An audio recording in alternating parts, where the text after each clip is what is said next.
يا شبابا قد أنابا وإلى الله استجاب. Mistake number one, saying wudu out, saying the intention out loud. There is no intention that is said out loud in Islam. From the Sunnah of the Prophet ﷺ, there is no intention said out loud. The only intention where there's ikhtilaf, do you say it out loud or not, is when you do the takbir for Umrah and Hajj. Labbaik the talbiyah. Labbaik Allahumma labbaik. Labbaik hajjan, for example. Some of the ulama said this is dhikr. Some of the ulama said this is intention. Either way, this is the only time it's mentioned what you're going to do. As for everything else, and we'll see with the salah as well, then the Prophet ﷺ did not say this. Second mistake is not saying the basmalah, not saying bismillah. The Muslim should say bismillah as came in some of the narrations from the Prophet ﷺ. It's not an obligation to say, but it's highly recommended to say bismillah before making wudu. Some people that say bismillah in the bathroom, incorrect if there's a toilet. What's the toilet and what's a bathroom and what's the washroom? What's the difference? If there's a toilet, if there's an actual toilet there, then this is a place where you're not allowed to, where you're not meant to speak and you're not meant to do any dhikr of Allah Azza wa Jal. But if that toilet is blocked off by a wall or by a door, and then outside is where the people make wudu, here you're allowed to say the basmalah. This is no problem. But in many of our homes, the place where we make wudu and the toilet is in the same room. Is in the same room. In this case, we step outside. Say bismillah and simply walk back in. Very simple. The fourth mistake, wasting water. Some of these are major sins. Some of them are minor sins. Some of them, it's preferred, they're different. Wasting water is not allowed. Wallah, it's a shame. You see someone, he goes to make wudu and he puts on full blast. Not allowed. The Prophet ﷺ used to make wudu with a mud. This much, 2 handfuls. This was the wudu of the Prophet ﷺ. And his ghusl, his complete shower, was min sa'in ila khamsati amdad. From 4 of these to 5. 4 or 5 handfuls. This was the bath, the shower of the Prophet ﷺ. The Muslim is not allowed to waste water. Use as much water as you need and don't go over that. Some people are under the understanding that when you wash certain parts of your body when making wudu, then you say certain adhkar. For certain body parts, you say certain adhkar. This is especially prevalent in those from older age. These ahadith are also weak and not to be done. When people wash their mouth and nose separately, the mouth and nose is to be washed together. So some people wash their mouth 3 times, spit it out, and then they wash their nose 3 times. How it should be done is once. So the Prophet ﷺ, he used to wash his mouth and nose بِغُرْفَةٍ وَاحِدَةٍ, in 1 handful. So put the water in your hand and you put the water, some in your mouth and then some in your nose. You snort the water. Some in your mouth, some in your nose. You gargle the water and then you take out the water from your nose. But you do this in 1 handful. So 1, 2, and then 3. Not mouth by itself and then nose by itself. Mouth and nose together. Another common mistake is wiping the neck. The Prophet ﷺ, there is no authentic narration that the Prophet ﷺ used to wipe his neck. The authentic narrations say he would go from the beginning of his hairline to the back of his hairline, the beginning of the neck, but he would not wipe the neck itself. He would go from the hairline to the back of the hairline and then go back once again. Another mistake made in wudu is not washing the body parts properly. So many people, when they, for example, go to wash their face, they grab some water, put it on their face, and that's it. Rather, we should ensure all of the body part has been washed. So, for example, the face is from the beginning of the hairline to the bottom of the chin, and from E to E. All of this region must be washed properly, including, for example, in the corners of your eyes, next to the bottom of your cheek. If a person has a bead, he should wet the outside of his bead and also rub inside. Takhleel, it's called. A person needs to wash. This problem is especially prevalent when it comes to the arms and when it comes to the feet, where many people, when they wash their arms, they do not wash their hands. So they'll put water and they'll wash their forearm, but they'll not wash their hands. Your hands are part of your forearm. when you wash your arms, it must be from the top of the fingertips all the way and including the elbows. When you wash all of this 3 times, this is from the sunnah. When you wash your head, you need to wash the entire of your head. There is khilaf here. Wallahu alam. The most correct and safest opinion is that you wipe your entire head. You wipe your entire head. Especially the feet. The feet must be washed from the toes, in between the toes, up to and including the ankles. All of them must be washed properly. From what we see people, they put their foot under the tap and take it out. This is incorrect. The Prophet ﷺ seen a person with a lum'a, qadr dinar, a small piece of dryness on his foot after making wudu. The Prophet ﷺ told him to go back and make wudu because he did not complete his wudu. The wudu, all of the parts must be washed properly in order for your wudu to be correct. And without a correct wudu, your salah will not be correct and in turn not be accepted. So you must wash the body parts, all of them, properly. Wiping over the socks incorrectly. Another mistake made in wudu is when people wipe over the socks incorrectly.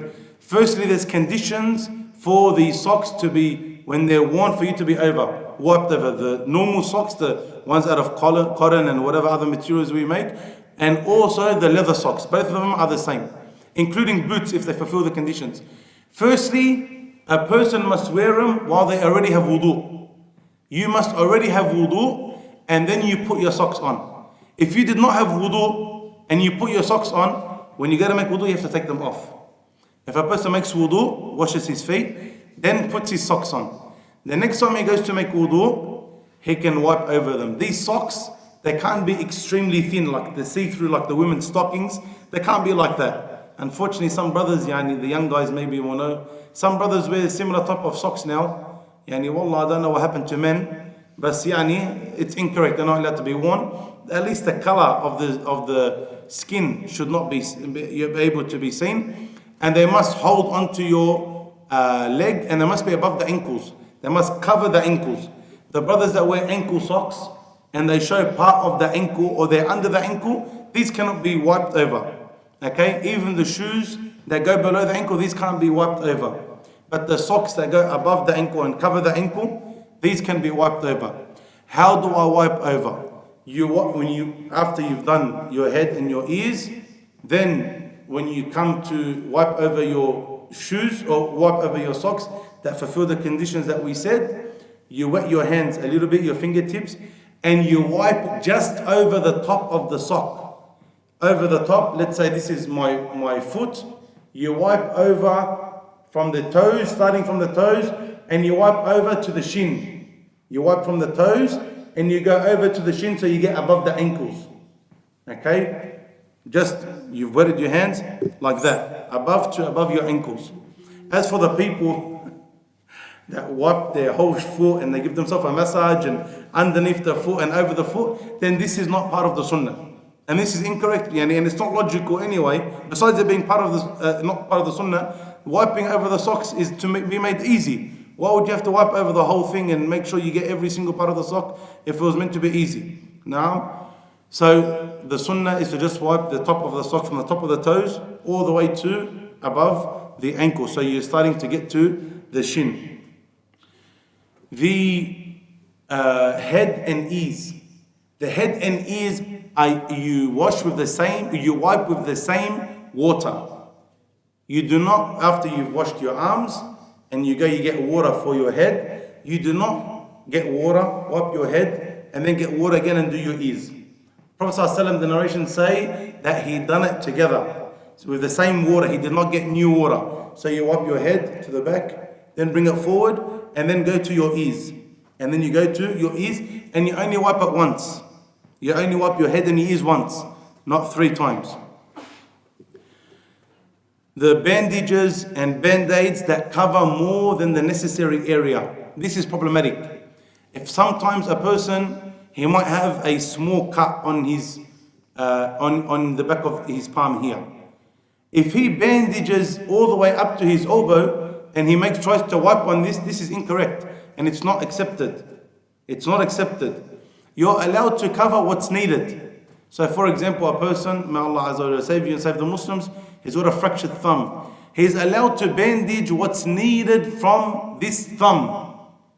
Whatever is needed is allowed. Even if the wrapping goes past the thumb, that's fine. But what's needed? As for what we see today many doctors doing, is they overdo the spot, and this is incorrect. Because you're allowed to wipe what you need. But the parts that you don't need, no, you need to wash as per normal. So firstly, when we talk about band-aids, you're allowed to keep it on and wipe over it or wash over it as long as it's needed. But if it's not needed, you're not allowed. The water has to touch the skin. This happens a lot. For example, a person, he gets a little cut.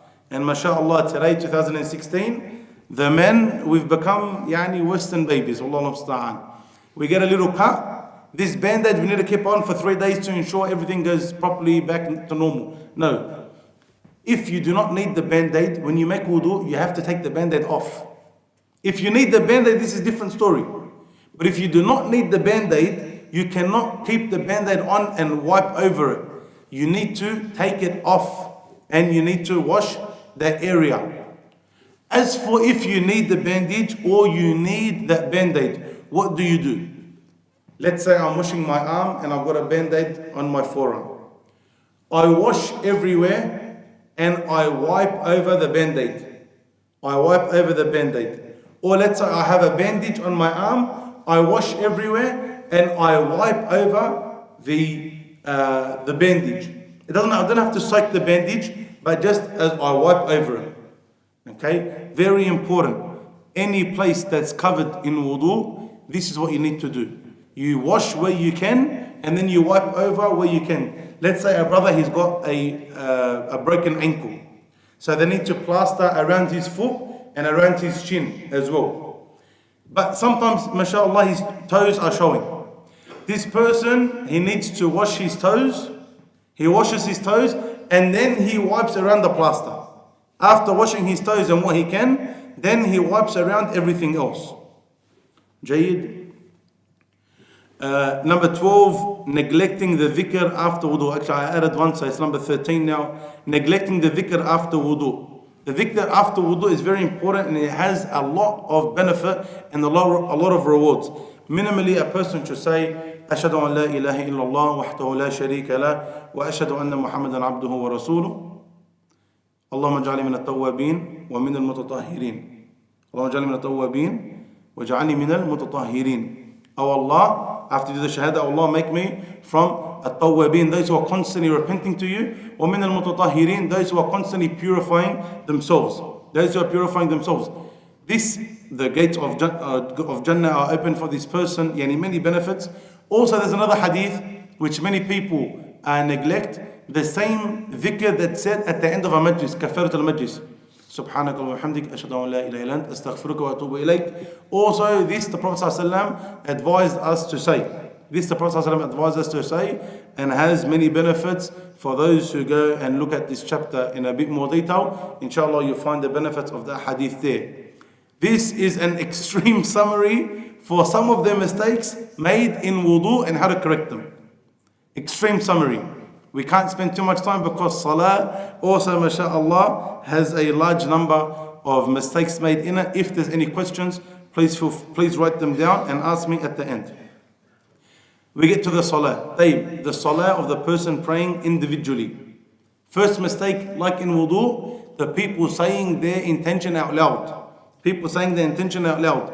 You do not say your intention. The intention's in the heart. The intention is in the heart. When you stood up for Isha, everyone knew, you knew what you stood up for. Allah knew why you stood up. You do not need to tell Allah, نويت أن أصلي 4 ركعات فرض صلاة العشاء على مذهب الإمام الشافعي. This is too much. Sometimes, wallahi, and I've seen it, a person, he says his intention out loud and he misses the ruku' of the Imam.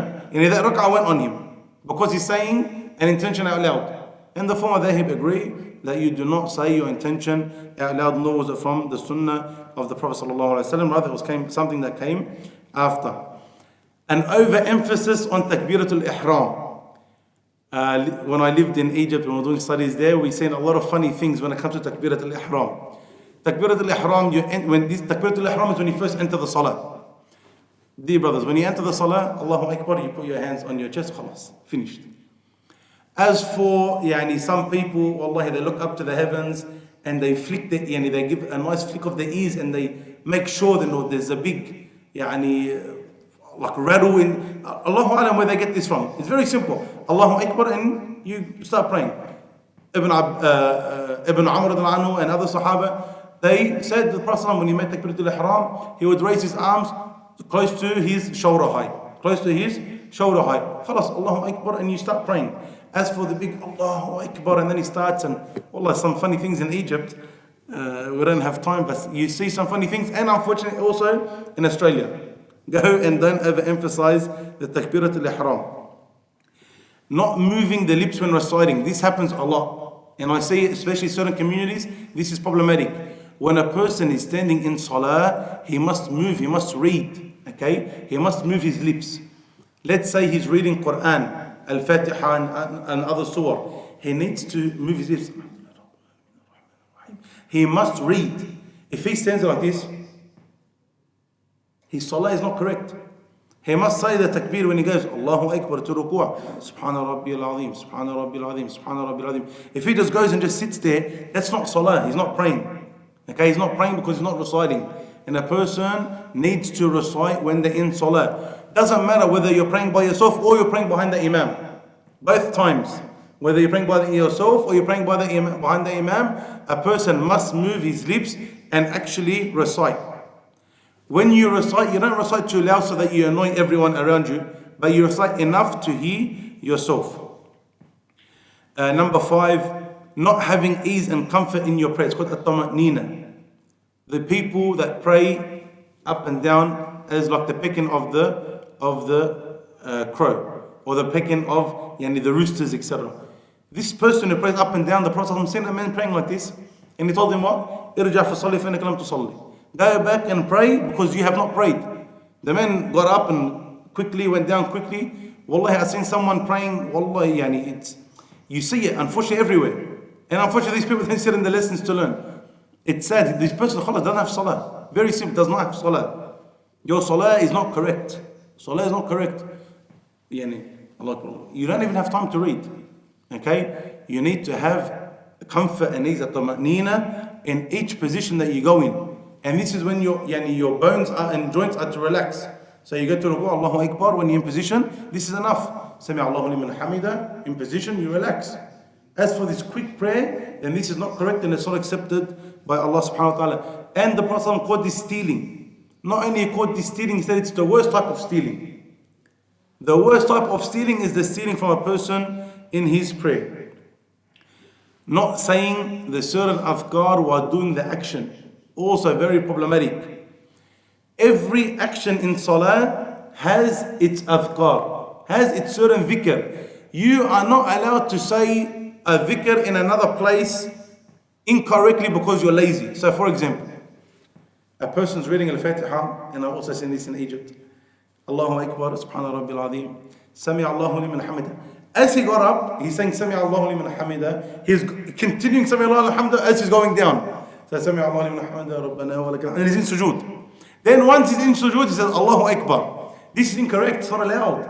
And if a person does this on purpose, his salah is incorrect. Khalas, finished, gone. If a person does it by accident, he can do sujood al-sahw at the end and fix it up. But to do on purpose, purposely you're not standing for the positions. Let's say you're going to ruku'. You don't say Allahu Akbar as you're going down. Rather, once you got into ruku', you said Allahu Akbar.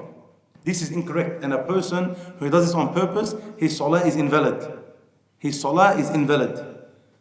Each position in your prayer has a dhikr to do. You stand up, you read, for example, Al-Fatiha, another surah if you want. As you're going down, this is when you say Allahu Akbar. As you're going down. Then once you're in the position, Subhana Rabbil Azim. Then as you're getting up, Sami Allahu liman hamda, Rabbana wa lakal hamd. Then once you finish that, then once you get to sujood, Allahu Akbar to sujood. As for a person, for example, he says Sami Allahu liman hamda and he's going down to sujood, this is incorrect and his salah is not correct. And if he does this on purpose, then his salah becomes invalid. So he's saying, the person must say the certain adhkar in their prescribed places. Praying with clothes that have pictures on it. Pictures are not allowed. Pictures are not allowed. When people hang up pictures on the wall or they hang up pictures on their clothing, this is not allowed. Pictures, things that have life in them.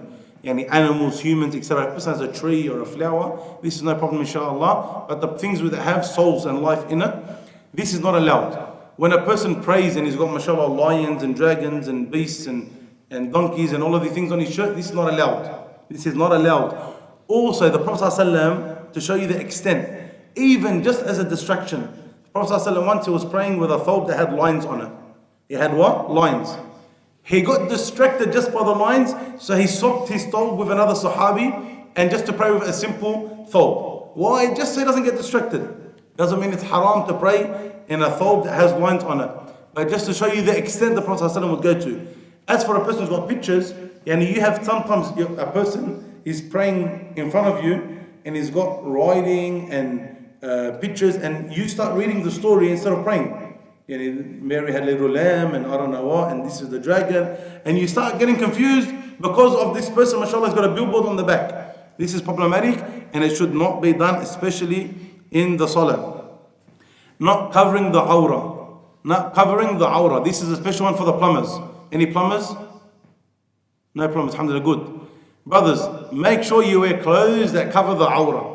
When you go into ruku' and sujood, people see things that only your wife should ever see.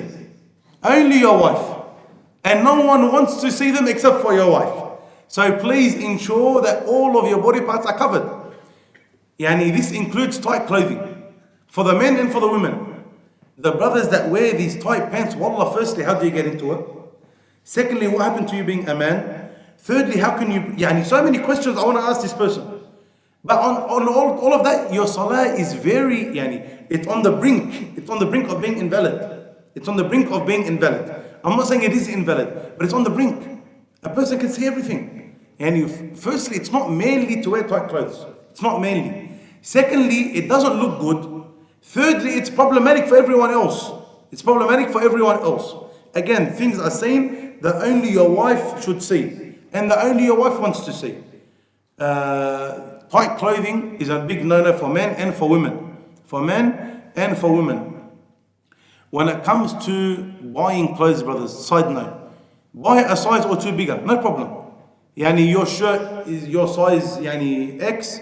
Habibi, buy XL, no problem.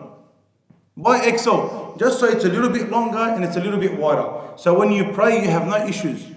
If you want to buy pants, as long as they fit properly, alhamdulillah, buy something a little bit more baggy so that it doesn't look bad.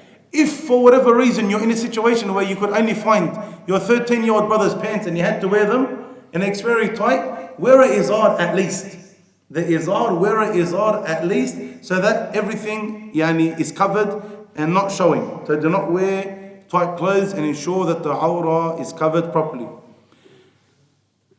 Sitting down without need for the first takbir. Oh, very important. Brothers that sit down on chairs. Here I'll say two things. I'm talking about Fard Salah, I'm not talking about Sunnah prayers. I'll say one here, remind me to say something about the chairs in Salat al-Jama'ah. If you pray on a chair in the Fard prayers, if you can stand up for the first takbir, you have to stand up. If you can stand up for the first takbir, you have to stand up, because standing up is a condition of prayer. Standing up is a condition of prayer. And sitting down is an excuse that you have. So if you can stand up when you pray, you have to stay standing up. Let's say, for example, a person can't do ruku'. A person can't do ruku'. He must stand up. Allahu Akbar, he says Al-Fatiha, reads his Quran. Then when he wants to go to ruku', that's when he sits down. That's when he sits down. Let's say he sits down for ruku', Subhana Rabbil Azim, Subhana Rabbil Azim, Subhana Rabbil Azim. Now he wants to get back up for Sami Allahu liman hamida. If he's able, he must stand up again. He must stand up again. If he can do sujood, he must do sujood. Let's say a person, he can stand up, he can do ruku', he can get back up from ruku', but he can't do sujood. He has to stand up for the first three, then when it comes time for sujood, then he sits down. Okay, there's a qaida in Islam, there's a rule, a principle in Islam. Al-maysur la yasqutu bil-ma'sur. The things which are easy and you're able to do are not forfeited, they're not dropped by the things which are hard for you to do. Meaning, if you can stand up and do your ruku' and qiyam, again, standing up, you have to. You can't do sujood, that's when you sit down. But praying on the chair is, if at least if a person can't stand up at all, if he can at least stand up for Takbirat al-Ihram, he should do this, and then he should sit down after that. Very important point regarding sitting down on a chair. Another point, looking around. A person should look where he's going to make sujood. As for the people that read the whole masjid and look where the fire exit is and where's the way to the bathroom and which is the best path out of the masjid, this is not a proper and it's not befitting for the manner of the salah. The person should look where he's making sujood. Many people wonder why they can't get khushu'. This is one of the reasons. Concentrate on one spot in your salah where you're going to make sujood, and inshallah you'll be fine. As for those who are constantly looking around, then this is also not part of the sunnah, and it's also going to lead you to have less khushu' in your salah. Another big mistake, when people are coming up from ruku', when people are coming up for ruku' from Sami Allahu liman hamidah, they look up. Sami Allahu liman hamdah rabbana wa lakal hamd. Wrong. Prophet ﷺ said, watch out in case your eyes don't come back to you. Yani this is how great the warning the Prophet ﷺ is giving the person. They need to be careful. They need to stay looking the entire time on the floor. The only time they move away from looking at the place of sujood is when they're in tahiyyat, they look at their finger. When at-tahiyyatu lillah, they look at their finger. Other than that, they're looking on the floor so that they can, in the place of sujood in particular, so that they can keep their khushu'. Unnecessary movements. Unnecessary movements. A person is allowed to move in salah if there's a need. For example, he's very itchy, he can scratch that part, there's no problem. Okay, part of unnecessary movements, if a person is praying in jama'ah, remind me for jama'ah again, okay? Remind me for phone, another brother, what's your name, Sheikh?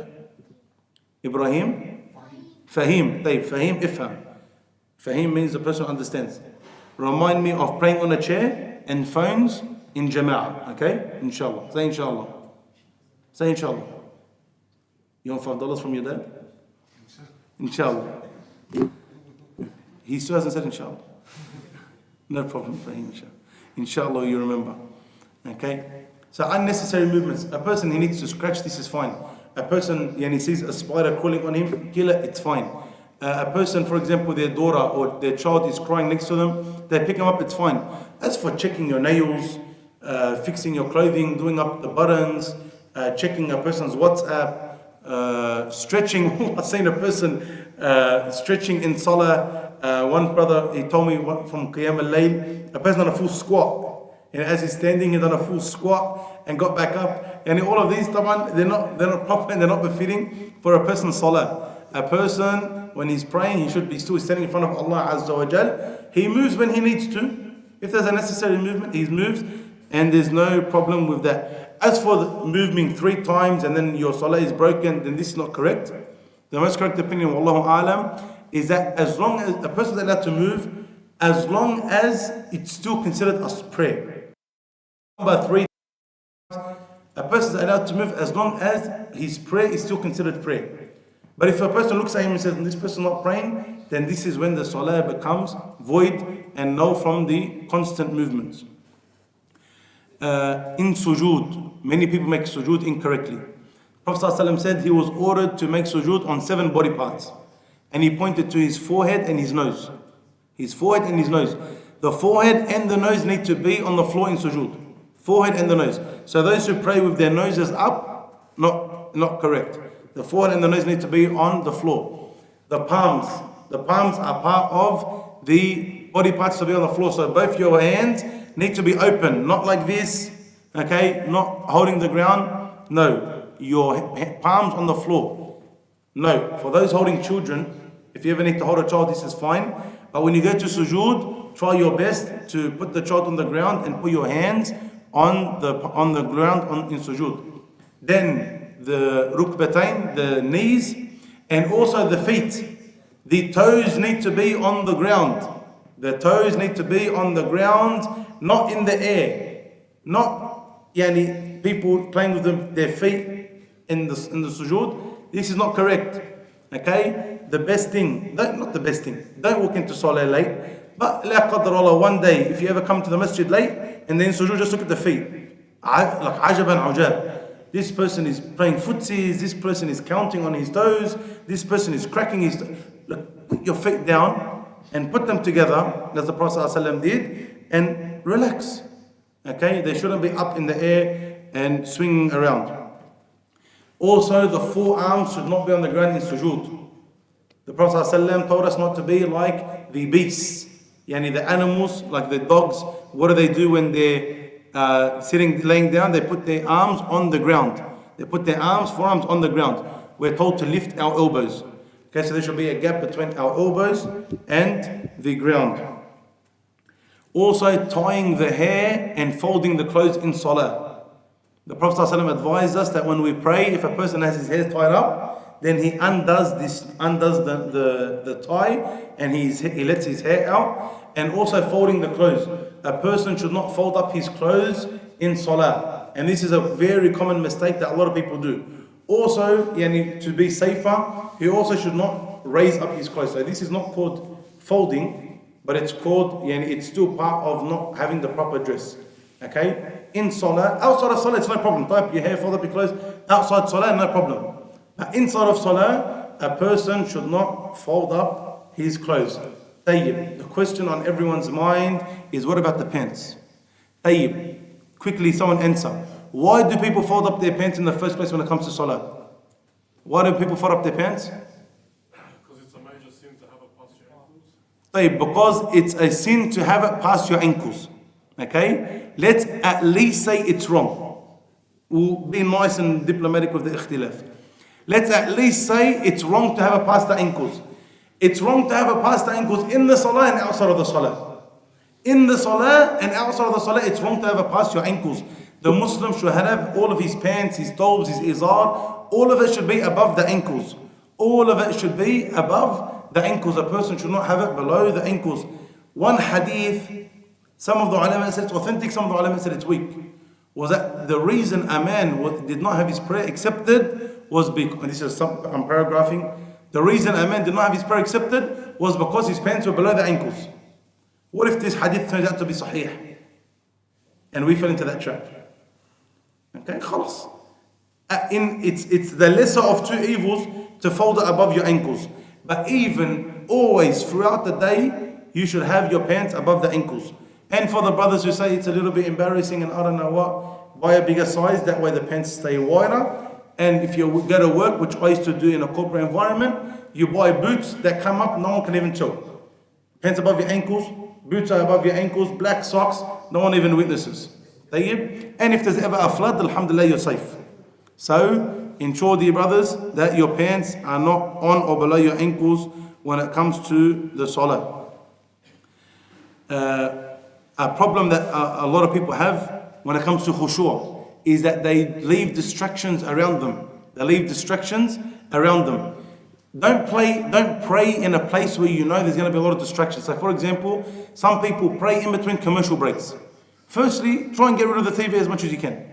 Secondly, you know you're not going to get khushu' in Salah. The Prophet said, جُعَلَتْ قُرَّةَ عَيْنِي بِالصَّلَاةِ. The Prophet said, the coolness of my eyes was made in Salah. The Prophet used to love Salah. We also want that feeling. We also want to feel happy in our Salah. You're not going to get it watching in between commercial breaks. You're quickly praying, there's noise in the background, it's not going to happen. Okay? Or you pray in a room and there's designs everywhere and pictures everywhere, it's very hard for you to concentrate. Try and pick a nice simple place, a nice simple time for you to pray, and this will inshallah lead to your khushu'. Don't play on what comes to your mind. This is the last one for individual Salah. Don't play on things that come to your mind. We know that it's going to be very hard for you never to think about something in your Salah. Thoughts come to your mind. But don't play on those thoughts. Okay, so you're standing in prayer and then you come to your mind, what if there was a robbery and you're in the bank? Would you smash the guy? Would you punch him? And then you remember you're praying. Don't go back and start playing on those thoughts again. Khalas. Ta'awadh min ash-shaytan if you want. 3 times to your left and concentrate on your Salah. Remind yourself that you're praying. Don't continue to play with that on your mind. So the first initial thought is unintentional. You have no power over it. But do not take that thought and play with it. Okay? Leave it where it is and continue focusing on your prayer. 8 quick things in congregation, inshallah. Firstly, do not run to the salah. Do not run to the salah. As I said, dear brothers, all of these are hadith from the Prophet ﷺ, but we do not have time, obviously, as you've seen, to mention all of the adillah. And inshallah, the recording, the brothers, because I know we went very quickly, the brothers can go over it to revise, inshallah. Running to the prayer. A person should not run to the prayer. As the Prophet ﷺ said, you catch what you catch, you miss what you miss. Whatever you caught with the Imam, alhamdulillah, you caught. And whatever you miss, you just make it up. Okay, but do not run to the prayer. Especially you got keys and then you get to the prayer and you're puffed and you wrecked everyone's salah around you and you annoyed everyone. So do not run to the prayer. Secondly, if you're in the masjid and the time says, inshallah, we're going to pray at 7 o'clock. If there's an imam, you are not meant to stand up. Do not stand up at 7 o'clock, at 6:58 and look at the imam, and look at the imam. And where's the imam? 6:59 and you look at the imam, and you look at your watch and look at the imam, look at the watch and look at the imam. 7 o'clock, if the imam is not walking in, khalas, the blood temperature starts going up, the veins start popping out, person starts sweating. Habibi, don't plan your life that the salah is going to finish in 5 minutes. The imam al-ratib is the person who leads the salah. The Prophet ﷺ, yes, they didn't pray according to times, specific times like us. Okay, we understand this. But that does not remove the fact that the imam is the person who leads the people in prayer. People do not tell the imam when to pray. If the imam comes and he says, khalas, you know what, the people upset me today, I'm going to read in the first rak'ah, Surah Al-Baqarah. Khalas. I'm keeping the people here until Fajr. They want to leave, that's not my problem. Of course, this is problematic and it's not part of the sunnah. But this is the imam that we have to follow. جُعَلَ الْإِمَامُ لِيُؤْتَمَّ بِهِ. The Prophet said, the imam is there for him to be followed. Even the Prophet said, لَا يَؤُمُّ الرَّجُلَ الرَّجُلُ فِي سُلْطَانِهِ. The man does not lead another man where he's an authority. In your house, you're the imam. You have the right to be imam. Even if the biggest alim comes to your house, you have the right to be imam in your house. In the masjid, the sultan is the imam. He is the one who has the right to pray. He is the one who has the right to pray. So yes, these times, we like to make it easy for the people. People got used to the times, yes. But if the imam is 2 or 3 minutes late, we need to have respect and hold our imam in high regard and ensure that we're not standing there, wallah, something is extremely disrespectful. And humiliate the imam for being a couple of minutes late. We all love to be punctual when it comes to salah. As for us, when it comes to punctual for meetings, 15 minutes late, 20 minutes late, half an hour late, ما في إشكال. But when it comes to other people, we want him to be on the dot. If he's on the dot, beautiful. But if he's not, alhamdulillah, be patient. And then the imam will have the admin of the masjid will organize a time anyway. They might say, look, if the imam isn't here 5 minutes after salah, then anyone pray. This is fine. But give the imam a little bit of time. Number 3, leaving gaps in the line. Problematic. The asl, minimally, it should be shoulder to shoulder. If you're praying in gaps, you start with shoulder to shoulder. Don't start with feet to feet. If you start putting your feet to feet first, your shoulders will never, ever, ever touch. Your shoulders will never touch. Put shoulder to shoulder first. Then if you want to get feet to feet after that, then have feet to feet. As for the 2 extremes, brothers that don't want to put feet to feet, don't put feet to feet, but don't run away from the person so that your shoulders don't touch. And the brothers that want to put feet to feet, if the person next to you doesn't want to put feet to feet, don't keep spreading your legs until your shoulders don't touch. More important than the feet is the shoulders. More important because your line will never be straight simply by the feet. It needs to be the shoulders. More important than the feet is the shoulders. Get the shoulders together. If the person next to you doesn't want to put the feet to feet, it's not that big of an issue. It's not that big of an issue. And there is ikhtilaf on the matter. But the shoulders is no khilaf. The shoulders is no khilaf. Shoulders must be together. Okay? And like I said, don't have one of the 2 extremes. If you're a person who doesn't put feet to feet and the person next to you put feet to feet, ما في إشكال. Your salah is still correct. And if you're a person who next to you, the person did not put his feet next to your feet, also there's no problem. Especially if there's lines already in the masjid to ensure that the line is straight. So don't leave gaps in the saf. Number 4, joining the imam and not saying takbiratul ihram. Big mistake. When people walk into the masjid, Let's say the Imam is in the ruku'. Some people walk in and they say Allahu Akbar. Here it goes back to your intention. If your intention was Allahu Akbar to enter the Salah and you went to ruku' as well, your Salah is okay, but it's got a mistake. What's meant to happen is you're meant to say Allahu Akbar to enter the Salah as you're standing up, not as you're going down, by the way. If you're on your way down and you say Allahu Akbar, your Salah is gone. You have to say Takbir to enter the Salah standing upright. Allahu Akbar. And then you say Allahu Akbar again to go to the position that he's in. Let's say he's in ruku', Allahu Akbar to enter the Salah, and then Allahu Akbar to go down to ruku'. Now if you done, and we said the first one, that's the best, that's what you're meant to do. Scenario number 2, as we mentioned, if you say Allahu Akbar to enter the Salah and you went to the position, this is a mistake, but your Salah is still valid. But if you do the third scenario and when you come, you say Allahu Akbar intending to go to the position. So I said Allahu Akbar because it's in ruku', then this Salah is not valid because I have not entered the Salah. I need to ensure, and when this is for everyone to pay close attention, when you come, you say Allahu Akbar to enter the Salah, and then you say Allahu Akbar to go into the other position that he's in, into ruku', into sujood, whatever he's in. You go straight to that position after you've done Takbiratul Ihram. Fahim, what did you need to remind me about?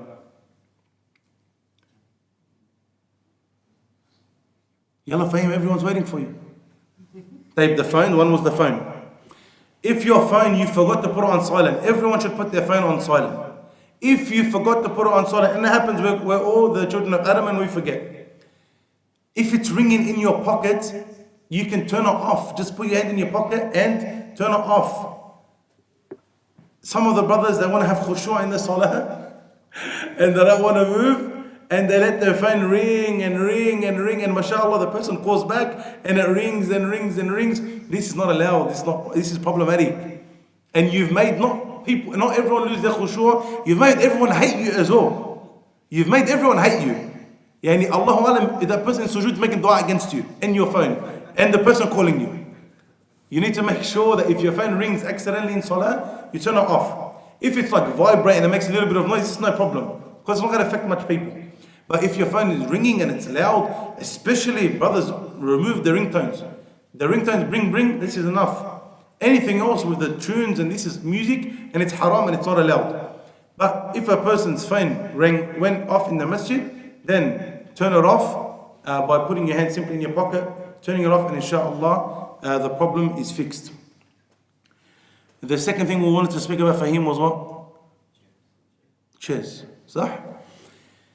If you're praying on a chair in the masjid, where do you stand? The great debate. Do I stand in front of the line or do I stand behind the line? Ya Allah. Very simple.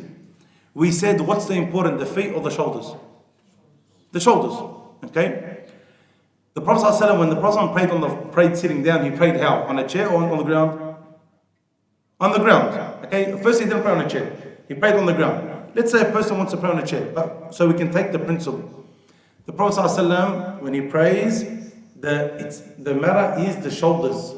So your shoulders need to be in line with the row.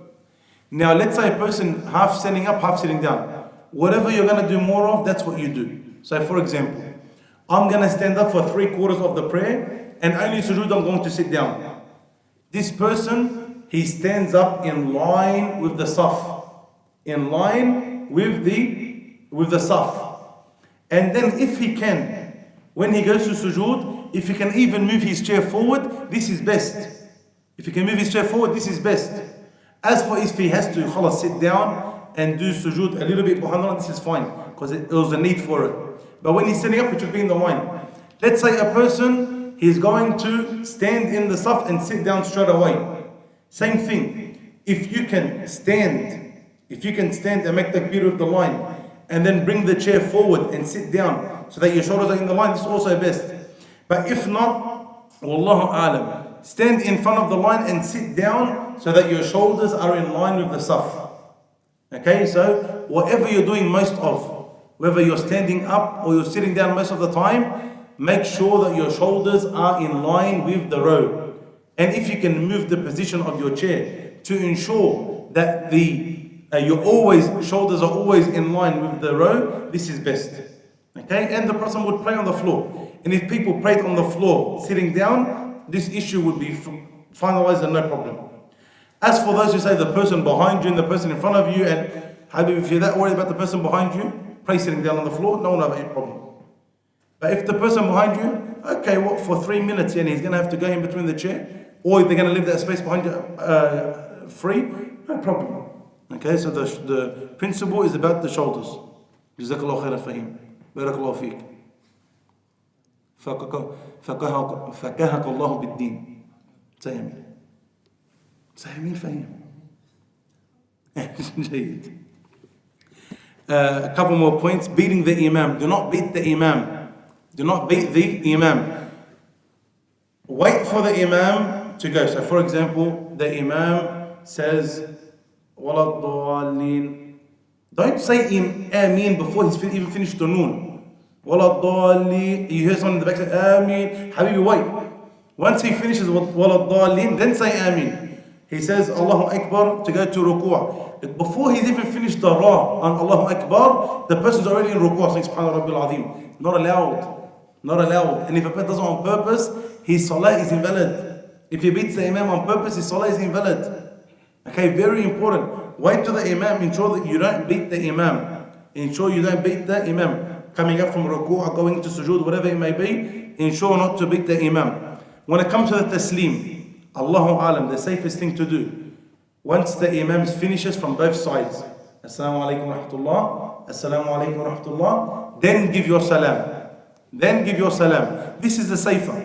We're not saying it's a must, but this is the safer. Assalamu alaikum wa rahmatullah, Assalamu alaikum wa rahmatullah. Then you give your taslim. Even though your salah finished from the first one on the right anyway, but wait for the second one to finish, then give your salam. Not joining the prayer straight away. This is the third last. If you come into the masjid and the people are already praying and then sujood, join them. Don't wait for them to get back up. You get hasanat for every second that you're in salah. For every action in salah, you're getting hasanat. Once you come, if you see them in sujood, no problem. Allahu Akbar, one intention takbirat al-ihram to enter the salah, then say Allahu Akbar again to enter into sujood. To enter into sujood with them. Don't say wait until the person gets up. Especially don't wait, you and 15 other people at the back, and say, we'll see what rak'ah they're on. If they're in the last rak'ah, we'll do it in jama'ah. No. Everyone joins that jama'ah. As long as the imam hasn't given taslim yet, everyone should join that jama'ah. Giving salam before the imam finishes, alhamdulillah, we said that. Making dua after the praying congregation. Making dua after the praying congregation. When the imam finishes, assalamu alaikum, some messages they turn around straight away. This is incorrect. The Prophet ﷺ, he done dua and adhkar after the salah, but how did he do it? He done individually. All the Sahaba done individually. He would do himself, etc. He would do all of the adhkar by himself. As for what we see when people do dua collectively, this is problematic, and there's so many reasons it's problematic. The Mufti of Pakistan, because some people say it's Hanafi thing. No, it's not Hanafi thing. The Mufti of Pakistan, Taqiyuddin Uthmani, his father, rahmatullahi alayhi, I think he was a Mufti as well. He has a book about dua, and in it he says that it should not be done after salah in congregation. Firstly, you wreck the people that are praying. For example, people are praying behind. When you start making dua, they get confused. Because you're making it on the speaker and they get confused. Secondly, people don't do dua themselves. They wait for the imam to do dua. When the imam going to do dua, then he does the dua. And a person, dua is meant to be between you and Allah Azza wa Jal. You ask Allah Azza wa Jal for what you want. The imam doesn't know what you want. Allah Azza wa Jal knows what you want. And you should ask Allah Azza wa Jal for what you want. And thirdly, this is beside it not being the sunnah. Thirdly, many people, they wait for the imam to finish and then they walk out. They waste your afkar that you're meant to do after salah. They're saying Subhanallah, Alhamdulillah, Allahu Akbar, the specific dua, certain ayat of Quran to read. Where is this? Unfortunately, it's not done. So it becomes problematic. Besides it not being from the sunnah of the Prophet Sallallahu Alaihi Wasallam, a person cannot purposely miss prayers. So a lot of people, unfortunately, what do? Let's say they work from 9 to 5. So he says now, okay, I'm going to go to work, but Dhuhr and Asr, because I'm going to be at work, I won't pray. I'll pray when I get home. So he misses Dhuhr and Asr on purpose, and he prays them when he gets home. This is not allowed. The Salah has prescribed times. You have to pray Dhuhr at Dhuhr time, Asr at Asr time, Maghrib at Maghrib time. You're not allowed to join except if there's a need or you're traveling. This is different. And you can only join Dhuhr and Asr if there's a need. A person's a surgeon, he can't let the patient go, he can join Dhuhr and Asr together, for example. Otherwise the patient's gonna die. Or if a person's traveling, they can join Dhuhr and Asr, Maghrib and Isha together. But the other prayers, he can't, generally speaking, when a person's in his residence or at work and in his locality, he cannot join the prayers. So for those who miss prayers purposely, this is a major sin. And some of the ulama consider the person who purposely misses one prayer on time, he's out of the fold of Islam. Some of the ulama went to this extent. So we need to be very careful. When we're working or we're out on a barbecue or a picnic, whatever it may be, we pray on time and we do not purposely miss our prayers. The only time a person is excused for missing prayers is if he accidentally slept, okay, or he forgot, or he was unconscious, or whatever it may be. But for a person purposely, like those who go to work and say, I'm going to go to work the whole day and make it up at night, this is not allowed and it's a major sin. And some of the ulama consider that kufr, may Allah Azza wa Jalla save us. This was an extreme summary, very quick, of the common mistakes done, and inshallah the corrections from wudu and salah individually and in congregation. There are many other mistakes. May Allah Azza wa Jalla fix our affairs, fix our mistakes.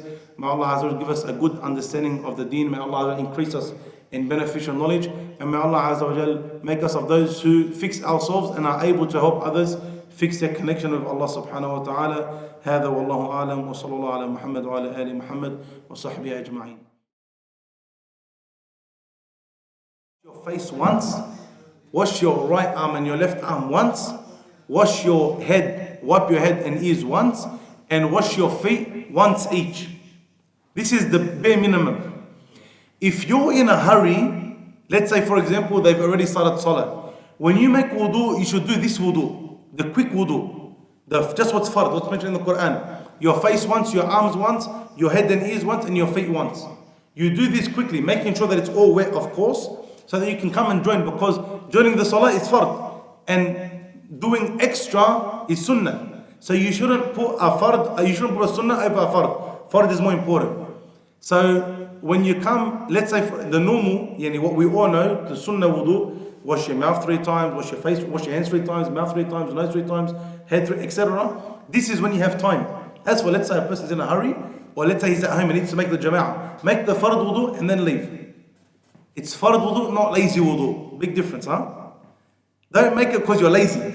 Make it because you're in a hurry. Even though if a person is lazy, it's still correct. Same thing with ghusl. Ghusl, a person needs to do for certain reasons. For example, there's fard reasons, like a person, he just had relations with his wife, marital relations, so he's in a state of major impurity, so he needs to wash his body so that he can do acts of worship again, like pray and touch the mushaf, etc. Here, and then there's sunnah types. So, for example, for Jum'ah, there's ikhtilaf. But after, for example, holding, all of it, there's ikhtilaf. After holding the dead to do ghusl, some of the ulama said it's recommended. So there's fard times, there's wajib times, and there's mustahab times. Then we get these 2 types of ghusl. There's the ghusl which is enough. The ghusl which is enough, and that's to wet your entire body. Your entire body, your front, your back, your top, your bottom, and your nose and your mouth. So your entire body needs to be wet, and your nose and your mouth, with the intention that you're doing ghusl. This is enough. Then there's the sunnah way of making wudu, which there's certain steps. So to wash your private parts first, then to make wudu, then to pour water over your head 3 times, then to wash your right side and then your left side, etc. But the ghusl in general, it is for reasons, so it's recommended. There's a lot of ikhtilaf in the bab of tahara and salah, a lot of ikhtilaf. So for example, when a person comes to Islam, minimally it's recommended they do ghusl. Or if a person, like we said, had marital relations with his wife, then they should do ghusl. Some of the mustahab times, like for example for Eid, before you get to Salat al-Eid, you make ghusl. when you go for Salat al-Jum'ah, minimally it's recommended to do ghusl, etc. But the minimum amount to wash the entire body is to wash everything, all of your hair, to the roots, all the way down, your arms, your whole body, and your mouth and your nose. Wallahu a'lam. For the women, since we're speaking about ghusl, for the women, if the woman finishes her menses, she needs to wash her hair all the way down to the roots. All the way down to the roots. If a woman finishes her menses, if a woman has marital relations with her husband, she can just wipe over her hair. She doesn't have to go all the way down to the roots. She can just wipe over her hair. Because women, generally speaking, they have longer hair. And for some married couples, mashallah, they're very active. So if it's going to be very hard for her to do ghusl regularly, the brothers must not married, the young ones, lah. Inshallah, these will get married. Inshallah. Make dua for them, brothers. But the menses is once a month. So to go to the roots of the hair, it's no problem.